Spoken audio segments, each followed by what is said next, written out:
আসসালামু আলাইকুম। কেমন আছেন আপনারা সবাই? আলহামদুলিল্লাহ আমি ভালো আছি। আমি চলে আসলাম আজকে নতুন আরেকটি ভিডিও নিয়ে। আজকে আমি রান্না করব রাজহাঁস। একটা হাঁসের অর্ধেকটা নিয়েছি আর অর্ধেকটা রেখে দিয়েছি, সাথে রুটি বানিয়ে নিয়েছি। তো রুটির ভিডিওটা করে নিই। যাই হোক, এখন আমি তরকারিটা রান্না করে নিব। তার জন্য এখানে আমি কিছু দারচিনি, লবঙ্গ, এলাচ এবং তেজপাতা ছিঁড়ে নিয়েছি। চুলায় তেল দিয়ে দিয়েছি, তেলটা গরম হয়ে গিয়েছে। এখন মশলাগুলো দিয়ে দেব।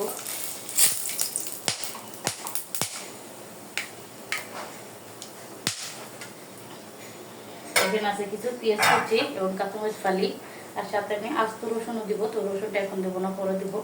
রান্নাখানে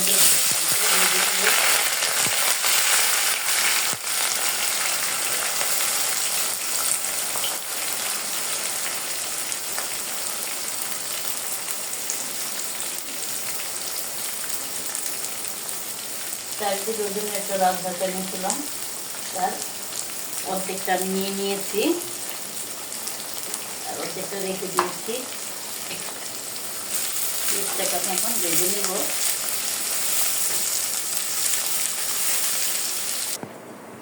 এখন আমি ঢাকনাটা তুলে একটু নেড়ে দিব।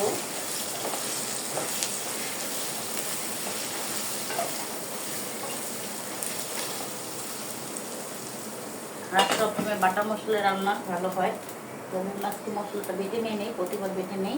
এখানে আমি জিরার গুঁড়ো, ধনের গুঁড়ো এবং লাল মরিচের গুঁড়ো, হলুদের গুঁড়ো একবারে গুঁড়োটা নিয়েছি দেখে গুঁড়িয়ে রেখেছি, যাতে মশলাটা বাটা মশলার মতো হয় কিছুটা। তবে গুঁড়োটা তো গুঁড়োই বাটাটার মতো হয় না, তারপরও আমি এভাবে নিয়েছি।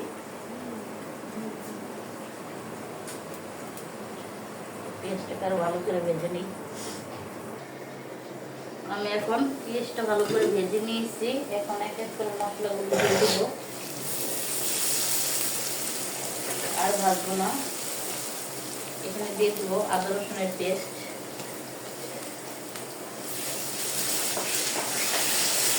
আদা রসুনের পেস্টটাকে আমি ভালো করে ভেজে নেব।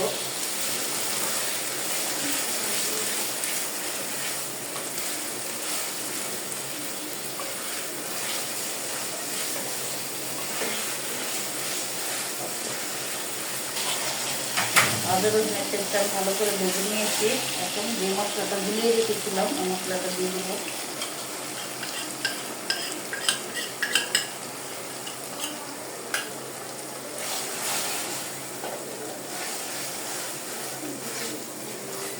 তো মশলাটাকে আমি কষিয়ে নিব।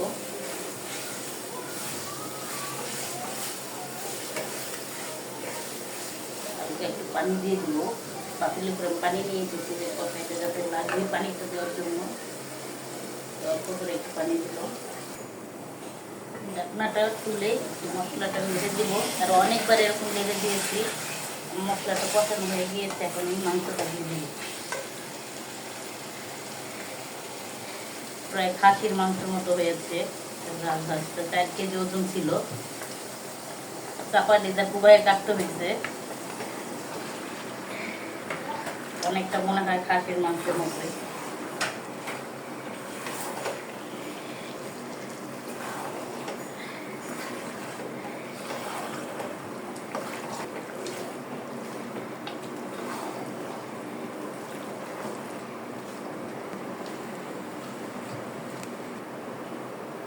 আমি এখন মাংসটাকে একটু লেড়ে দিব। মাংস থেকে পানি বের হয়েছে, ভালো করে কষে পরে আমি একটু ঝোল দিব। কারণ যেহেতু আমি রুটি দিয়ে খাবে বাচ্চারা, আর হাঁসের মাংস বলতেই মানে রুটি, চালের রুটি হোক, কাঁচা রুটি হোক, যেটাই হোক। আমি একটা রুটি বানিয়ে নিয়েছি। মাংসটা হলে খেতে দিয়ে দিব। আজকে শুক্রবার, জুম্মার দিন, নামাজ শেষ করে চলে আসবে সবাই।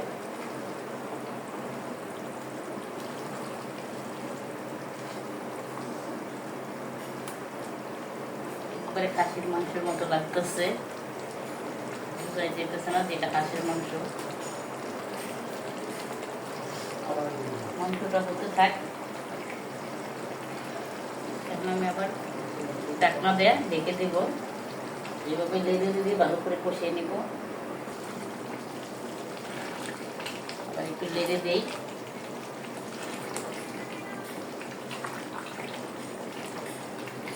এখন আমি ঢাকনাতে আবার ঢেকে দেব।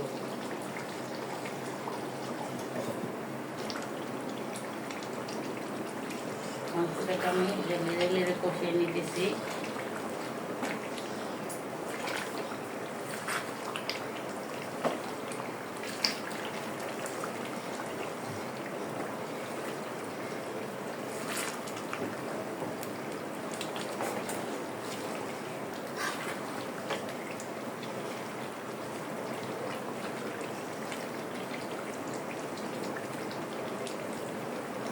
তেলও বের হয়েছে অনেক।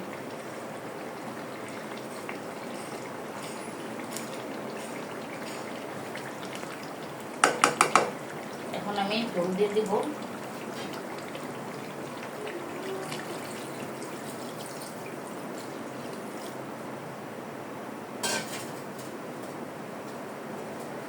আজ থেকে অনেক তেল বের হয়েছে।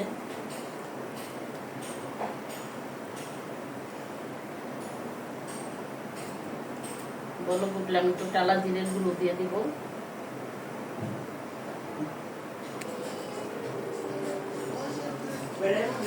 তরকারিটা আমার বড় কেটে পড়েছে। এখন আমি জিরার গুঁড়ো দিয়ে দিব একটু।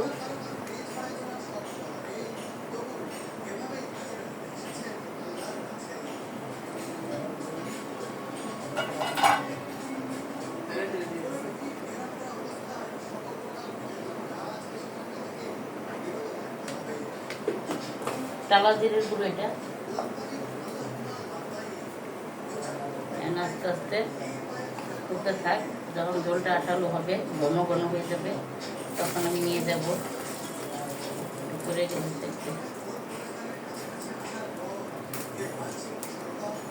তো এখন হতে থাক, আমরা ঘুরে আসি। এই যে আমাদের পিকাচু আর পিকু দুইটা। ছাড়ো ছাড়ো ছাড়ো, দেখি কেমন আছো তোমরা, কি করো, খাবার খেয়েছো? পিকাচু দৌড় দিছে, পিকু বসে আছে।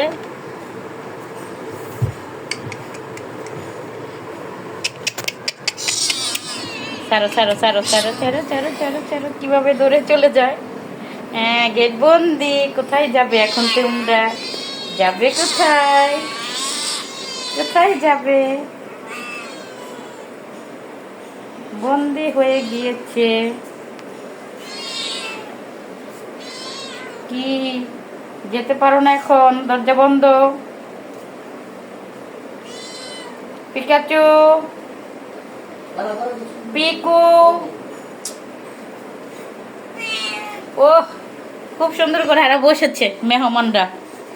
মেহমানরা এখন বন্দি হয়ে গিয়েছে। এখন কি করবে? নিরুপায়, এখন আর যেতে পারছে না।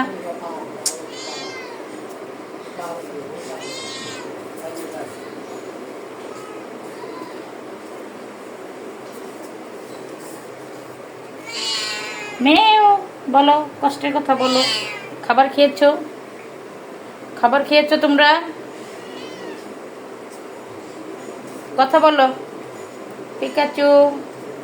পিকাচুকে কুকুরে কামড় দিয়েছিল, তাই আমরা সাভার পশু হসপিটালে নিয়ে গিয়েছিলাম, ভ্যাকসিন দিয়ে এনেছি, এখন সুস্থ আছে। বলো, কষ্টের কথা বলো। খাবার খেয়েছো? খাবার দিলে বেশি একটা খেতে চায় না এখন, অসুস্থ হওয়ার পর থেকে। আগে খাবার দিলে সুন্দর করে খেত। হ্যাঁ বলো, বলো বাই বাই বলে দাও। পিকাচু, পিকু, আজকের মতো বাই। আবার পিকাচুদের দেখাবো। হ্যাঁ বলো, বলো।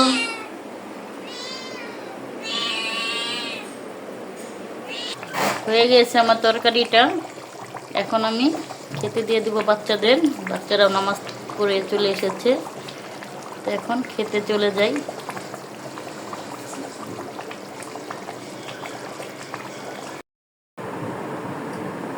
এখন আমি বাচ্চাদের খেতে দিয়ে দিব রুটি আর হাঁসের মাংস। তো যাই হোক, এরা খাবারের জন্য বসে আছে, এদের বেড়ে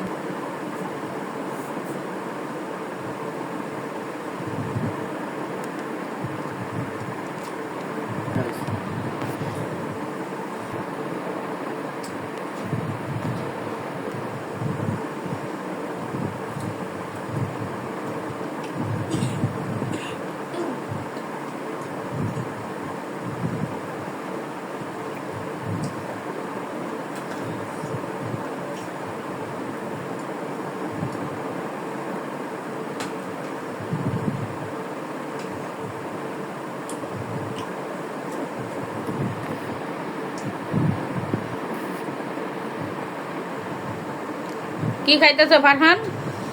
হাঁসের মাংস আর রুটি। কেমন হয়েছে? মজা।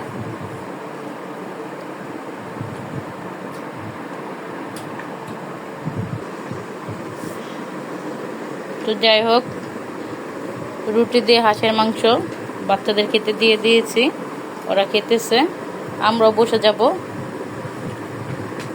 কেমন হলো আমাদের ভিডিওটি? যদি আমাদের ভিডিওটি ভালো লাগে অবশ্যই চ্যানেলটি সাবস্ক্রাইব করে আমাদের পাশে থাকবেন। আল্লাহ হাফেজ।